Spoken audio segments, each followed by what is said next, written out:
thank you again. So now I go in depth. Let me start. World Heritage Studies had existed now 13 years. 13 years, that's a long time. And as Dr. Reffler mentioned, meanwhile we have something around 12 or 13 courses around the world. But I think we are still unique. We are still unique because the approach we have is based on heritage as a complex understanding or as a complex phenomenon to be understood in a way so that we are able to deal with different ideas and approaches on this issue. With this academy, I believe that we will be able to contribute ideal conditions to further establish heritage studies, and heritage studies for me is much more than World Heritage Studies. With the high number of alumni of this program and with our theoretical preliminary work, we have now something about when I handed over the program to Professor Michael Schmidt, we had something about 235 alumni worldwide, and we made a small research. 35% of these alumni were involved in the field in which they have been trained. This is absolutely amazing because it was a new field when we started. It was a new area, and what is a heritage professional? Nobody knew that. We knew UNESCO, we knew that, of course, we had that convention, but what is a professional in heritage studies? So after 10 years, or after 12 years, when I handed over, 11 years precisely when I handed it over, we had something around 235 students, and now we have initiated that PhD program. In the PhD program, and mainly in that first Heritage Academy, the research will be focused on the priority topics of the World Heritage Center. As stated in March 2012, announced, as I said, of the World Heritage Center, but we will go a step further. Our epistemological interest aims at establishing research under the topic, as I have mentioned in my welcome address, heritage transformation processes and human developments. This means that we create a kind of dynamics in the understanding of heritage. Why this is needed? We would like to carry out and to determine scientific research concerning how, for example, migration processes influence the constructions of heritage and society. We aim at identifying the influences of climate change on man and nature and wish to raise awareness on their immanent potential to destroy human development. Because if we look at the world, this at the moment is the reality. The idea is to determine the strategies for sustainable development which consist of much more than the mere classical concepts of sustainability. Many, for example, I give you one example here, many in the tourism business who deal with heritage are aware of the threats that worldwide tourism poses on the material substance, to authenticity and the values of World Heritage sites. But still, and this is a big problem, tourism industry markets World Heritage as a mass attraction. A paradigm change has occurred, causing the defined goal, as proposed by the World Heritage Convention for the Protection of Heritage, to be turned upside down. World Heritage is understood less and less as an universal good, which according to the Convention must be protected as such. In the context of mass tourism, World Heritage has changed from being a good to become a product, to a merchandise which is subject to the rules of the market. And this is completely different from what was originally thought. The consequences that this change of values has brought forth in the construction of World Heritage are fundamental ones. And based on this, they will have to be researched. For a long time now, concepts of sustainability in tourism that deal alone with visitor numbers have not been very far-reaching. Despite all global strategies, our questions refer to the increasing contradictions between the required diversity of heritage and the actual inscriptions. And that is the contradiction of the implementation of both the 72 and the 2003 conventions. Our research exceeds the stated reasons and interests in accordance with the conventions. We are interested in the demand to utilize heritage, as I mentioned several times, for human development, which has not yet been honored. Further topics. This is a picture everybody knows. I go a step further. Further topics which will have to be determined by heritage studies encompass the concept of development and participation under the heading of sustainability. In other words, sustainability and participation of stakeholders in development processes are well known and have been propagated within the political discourse. Since the Brundtland report in 1987, at the latest, we know that in order to implement these strategies, we need the concepts of capacity building, empowerment, including everybody involved in that issue. The question we will have to address is to research why these strategies have not yet been employed until now, have not yet been effective enough. After all, for more than 30 years now, different participation concepts have been developed and tested. We will have to further analysis if political ambitions and their expressions locally through regional communities, nationally through political representatives, or internationally through organizations in the United Nations system, will be able to set processes in motion. If they are not able to do so, we will have to look for alternative mediators and supporting measures.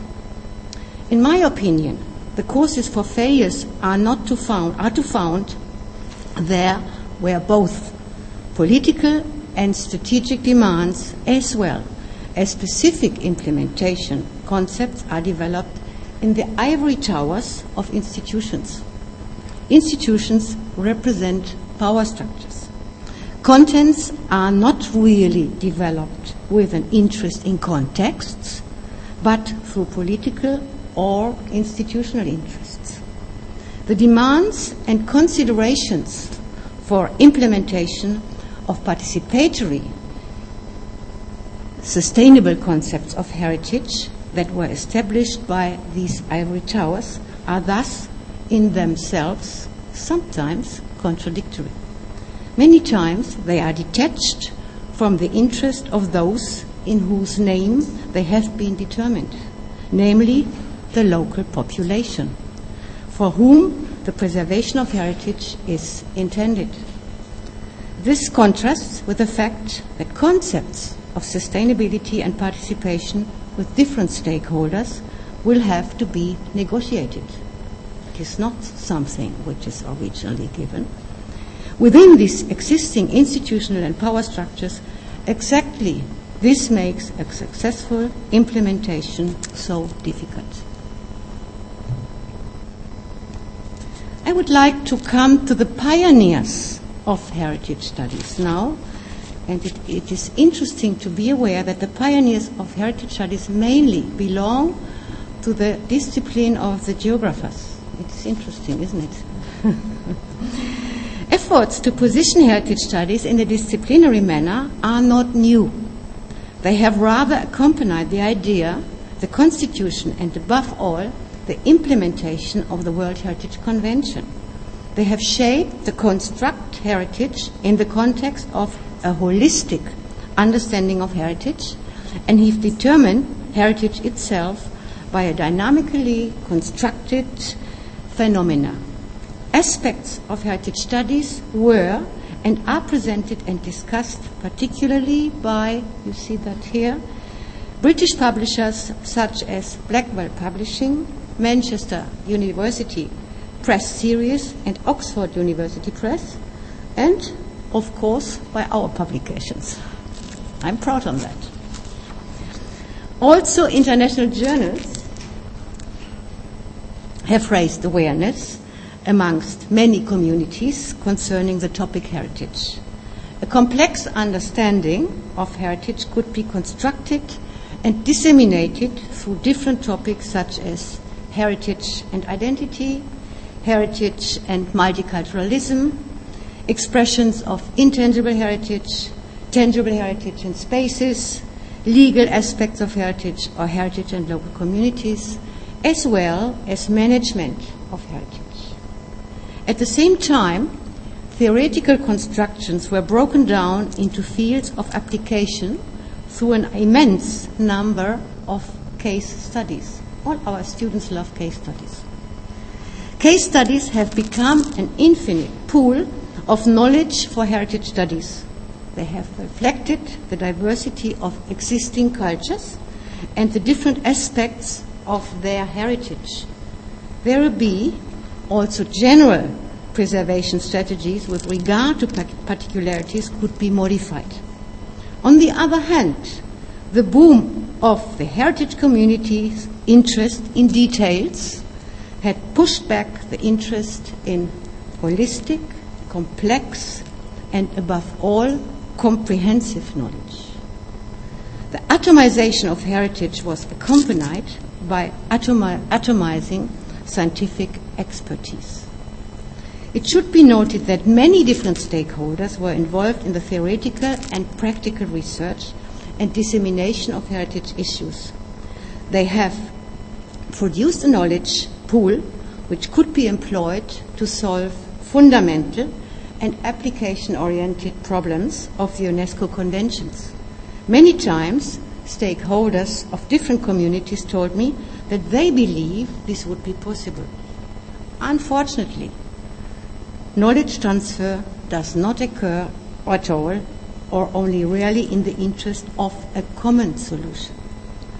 I believe there's a lack of communication within the different heritage communities.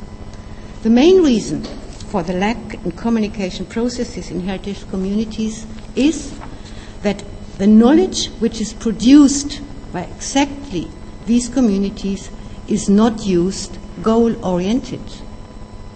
Just to mention here two examples. 4 weeks ago, and some of the students I met there, 4 weeks ago, the international conference with the topic, the re-theorization of heritage studies, was held in Gothenburg. Experts from around the world discussed the challenges of globalization for the heritage of mankind on the basis of a broad disciplinary and interdisciplinary wealth of knowledge. Based on scientific knowledge, problems were discussed and solutions were presented. Unfortunately, neither representatives of UNESCO nor representatives of the advisory bodies had attended this conference. On the other hand, the scientists who had presented their papers at the conference did not refer to any scientific research carried out by UN organizations and advisory bodies dealing with heritage. This is a lack I was mentioning. Last week, during the session of the World Heritage Committee, the research strategies and capacity building strategies based on research were negotiated.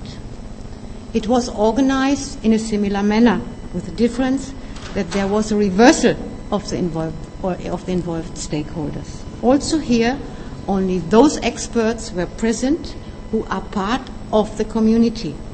Also, this meeting was held with exclusive experts like close communities, although the meeting could be followed on the internet. This is not understandable. Representatives of the respective stakeholders groups regretted this lack of interest. I honestly ask myself how much longer we can afford this kind of luxury in view of growing contradictions between the aims and the implementation of the 72 Convention and the simultaneously decreasing budget. We would like the Cottbus Heritage Studies to build bridges.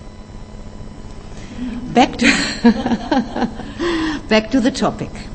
The actual pioneers' work of establishing heritage studies was carried out by geographers and historians, as I said before.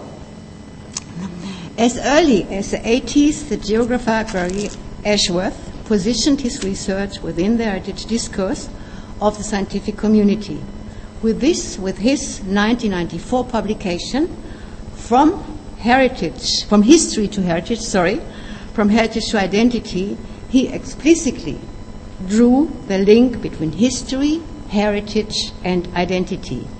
Since then, Ashworth and other authors have developed and published this position with its strong focus on intangible dimensions within heritage studies. At the same time, they had envisioned and published how to use heritage economically. Next one, my favorite one. The historian David Lowenthal, who is said to be the classical representative of heritage studies, says in his 1985 publication, The Past is a Foreign Country, isn't it lovely? Whose features, one could say heritages, are shaped by today's predilections, its strangeness domesticated by our own preservation of its vestige. It is in this wonderful book Lowenthal develops the constructions of heritage chronologically. He interprets them, however, dependent on time, location, culture, and groups, and establishes already in the 1980s the dynamic which will later become one of the criteria for the nomination processes as stated in the global strategy.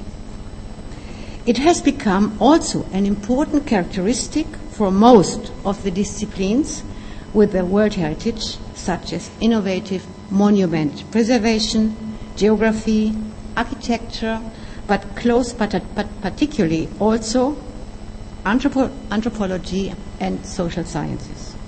For us in Cottbus, the aspect of dynamics in heritage studies has become a significant paradigm.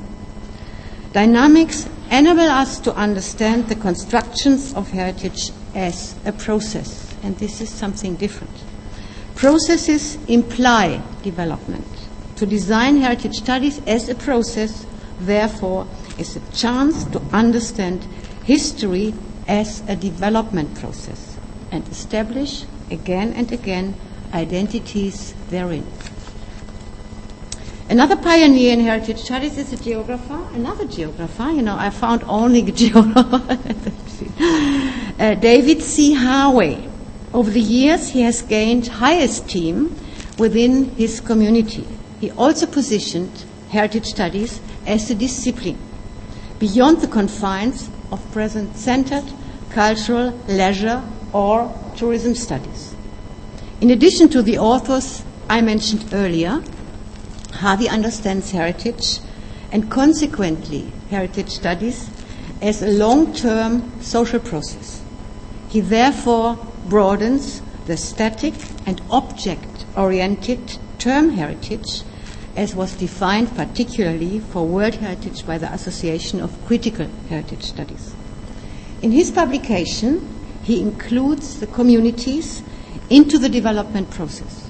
He understands the paradigm of sustainable development and participation as one in which the component relate to one another. I too believe that sustainability cannot be obtained without including all of the stakeholders dealing with heritage, and I therefore share Harvey's position. Systematic and paradigm-oriented books and papers of the pioneers of heritage studies are published until today. They are grounded epistemologically in cultural studies, and this is interesting too, cultural studies and post-colonial studies. I believe that exactly this exclusive access bears a further problem. Only with difficulties, post-colonial studies come to terms with the rather traditional classical humanities. The community positions itself within the heritage discourse, as mentioned earlier, in the 80s and 90s through monographs and papers. Since 1994, Routledge publishes the International Journal of Heritage Studies. Until today, it determines the academic heritage discourse. The editor of the International Journal of Heritage Studies, Laura Jane Smith, has gained recognition with the community of heritage studies with her publications, such as the 2006 book, Uses of Heritage, or the 2009 publication, Intangible Heritage.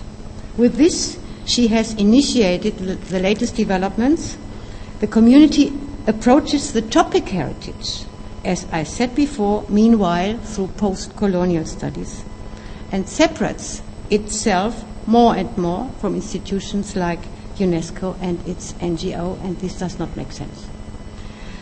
A direction of heritage studies has developed which defines new approaches compared to the UN institutions and their advisory that act on supposed, and this is what they say, the heritage, the critical heritage studies, a supposed technocratic, material, and power-oriented level.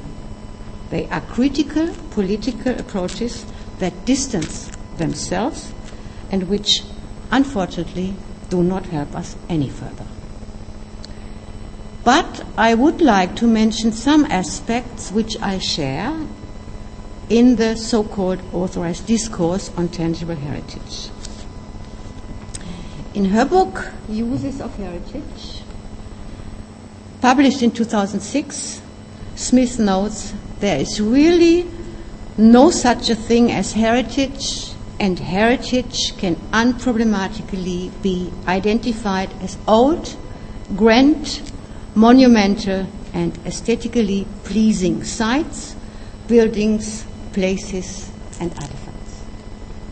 Not only are the aims of the authorized discourse described by her as hegemonic, with regards to content, the authorized discourse also dominates the constructions of heritage. This means that heritage is tangible heritage and Western. This is best demonstrated through the UNESCO World Heritage Convention. The reason to protect or preserve heritage are that they provide a construction of the so-called outstanding universal value, which has been defined by the UNESCO community and which gives the impression that monuments themselves possess an immanent value.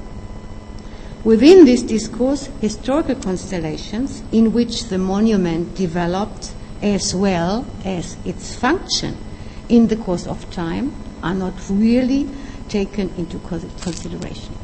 Heritage is seen as a static object which, once defined according to the criteria of OUV, excludes the dynamic adaptation to the changing environment, except the cultural landscape development and concept.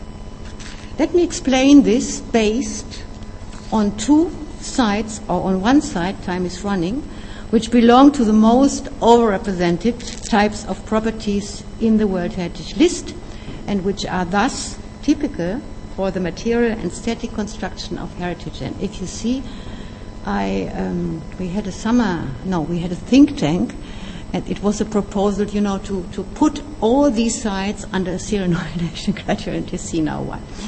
If you look, for instance, at the file of inscription for the particular value of Chambord Castle in the Loire Valley, you can read that it is inscribed under the criterion 1, which represents a masterpiece of human creative genius. This is due to its extraordinary architecture, developed as a masterpiece of the Renaissance in the early 16th century, and which is self-explanatory within the discourse of the experts. Nevertheless, it is not the architecture alone that significantly contributes to the understanding of this masterpiece, but also the motives of the erector, King Francis I, King of France. These reflect Europe's king and emperor's megalomania. Now I think I pronounce it okay. During this epoch, against the background of their rivalries. To specifically impress French Emperor Charles V, Chambord Castle was meant to be bigger, more beautiful, and better than the other castles in the Loire Valley. So this is another story. Similar interpretation could be given to all the other castles nominated under the same criteria and the same period. So why not put them all into a serial nomination? Maybe this makes a solution. For all these sites, it can be stated that additional chronological, contextual, and cultural social determinations of the value of these castles could be much more attractive for a much larger group of people than the mere reduction on an elitist architecture in its aesthetic constructions over the years. If we were to consider them, for example, as the architecture of the ruling class in the context of Europe's kings and emperors' megalomania, we could determine historical and aesthetical periods of architecture, for example, on a holistic level. And we could thus understand this type of architecture as cultural expression of this period. And this is important too, its social, economical conditions. The narrow approach of the discourse on material Eurocentric values is a fundamental structural problem that cannot be adjusted as long as contents and context play a role solely as the goal, but not as actual factors for a nomination. In this respect, unfortunately, also the global strategy does not work. Let me therefore, no. Yes, I give you my other example because it is interesting too. Okay. Yes, it is this one, my favorite one. This is the approach for the inscription of the city wall of Toledo, which too explicitly uses tangible criteria, despite, and this is important, the city with its wall originating from a magnificent history. This is particularly striking regarding European religious history. The end of a multi-religious lifestyle in the so-called Al-Andalus started with the capture of Toledo by the Christian Alfonso VI in the 11th century and ended in the middle of the 16th century. Although the nomination mentions that the Islamic roots were superimposed, the city wall with its symbolic and concomitant cultural religious effects are not mentioned at all. The construction of the wall came along with the systematic extinction of the Muslim roots by the Catholic Church, as well as with the extinction of tolerance and the way of life of the Toledo population. As a result, the question of sustainability is limited, and this is what I have mentioned before, to the tangible aspect, although particularly the site could be used to demonstrate how peaceful cooperation between different religions and cultures had existed for centuries. It is exactly these historical experiences of peaceful coexistence of cultures with which sustainability can be envisioned and should be envisioned. These kind of concepts enable us to identify with heritage and at the same time have an original interest to preserve it as well. The authorized discourse on heritage creates an understanding of heritage which corresponds to Europe's middle class, material, aesthetical, and or middle class intellectual understanding of culture to this date. The Eurocentrism of this discourse is thus also grounded in the worldwide dominating concept of high culture.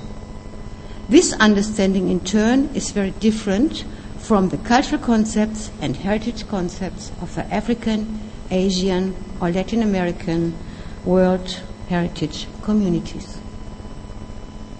But it is not only the European concept of material culture which defines what heritage is, it is also the list itself.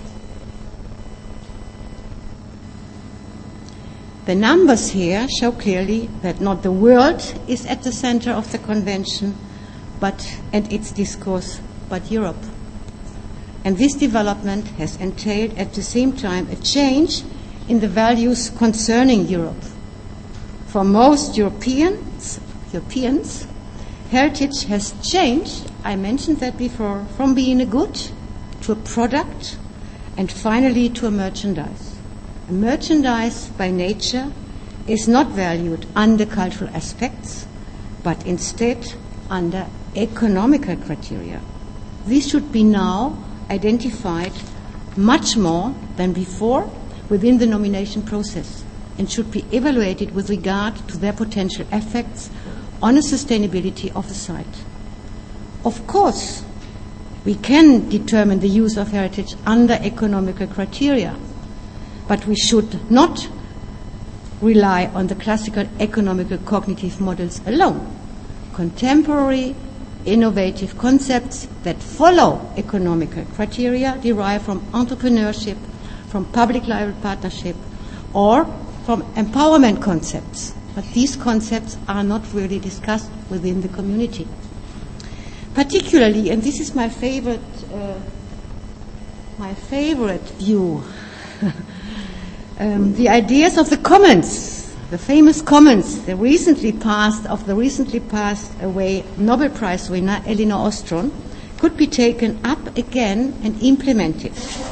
The idea of the Allmende, unfortunately, has become alienated by the image of the meadow which had been overgrazed by a large number of sheep. Reason for this was that the overuse of the meadow was caused by the egoistic shepherd. Ostrom's original idea, however, was based on another logic. According to Ostrom, common property is not a public good, but it is in contrast inherited. Natural, cultural, and common goods are part of common property that requires the protection of politically mature citizens. In this kind of concept, sustainability is an immanent factor. I come to the last point, and this is heritage studies as a learning process or social process.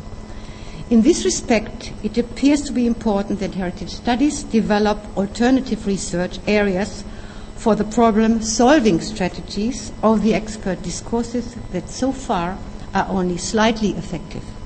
The kind of focus would entail a change of perspective from object to man and would bring the discourse on heritage back where I believe it belongs, to the human and his environment. To shift the discourse from object to human and his environment means at the same time to complete the tangible constructions of heritage with its intangible meanings, and therefore open it for development processes. Already the pioneers had envisioned in their perception heritage both its meaning for contemporary and for future generations. I would like to go a step further. I believe that heritage should be identified and evaluated on a functional basis in the interest of human development. A functional construction of heritage which aims at human development emphasizes all those social and cultural ideas, performances and practices which help the human being to locate itself politically and socially, economically and culturally in order to create and to protect a sense of identity. I must submit that this idea is not new. The idea has been voiced in the UNESCO context several times. For example, in the publication The Power of Culture for Development, in which different actions related to empower people have been proposed.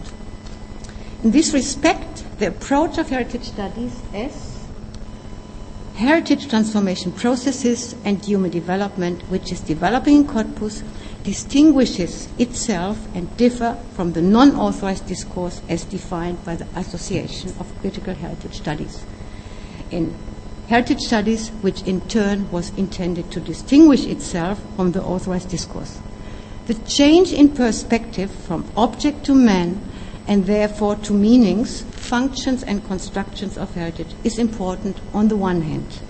But on the other hand, there's a difficulty that the non-authorized discourse in heritage studies is only politically motivated and has deferred the scientific interest. With this, I do not intend to say that I object to politically motivated discourses. Never. But if we are dealing with the work and related and expert-related solutions, then the political discourse will have to be able to rely on its scientific justifications. Therefore, I would like to go beyond the so-called non-authorized discourse in as much as to determine our cultural and or social and or political interest in a disciplinary and interdisciplinary manner. Last example, and then I'm ready. I give you an example from my very, very favorite Krakow marketplace. I love that site. That image shows the market of Krakow as it was defined in the nomination file and as it is used by the Polish population as heritage.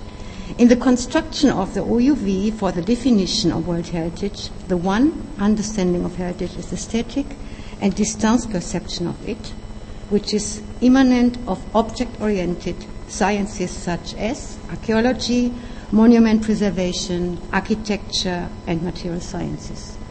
The second image shows the same World Heritage which is used by the local population.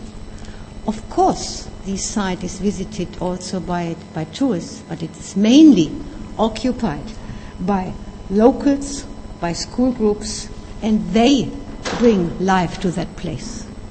These people lend the place its identity, and through the committed identification with the place and out of their own interest, they preserve the marketplace.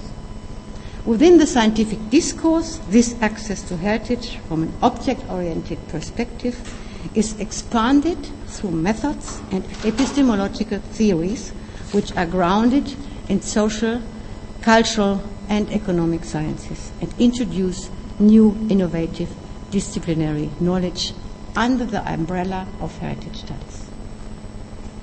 I finish now. Thank you very much. I wish all of us a very active, constructive, and fruitful summer academy. Thank you very much.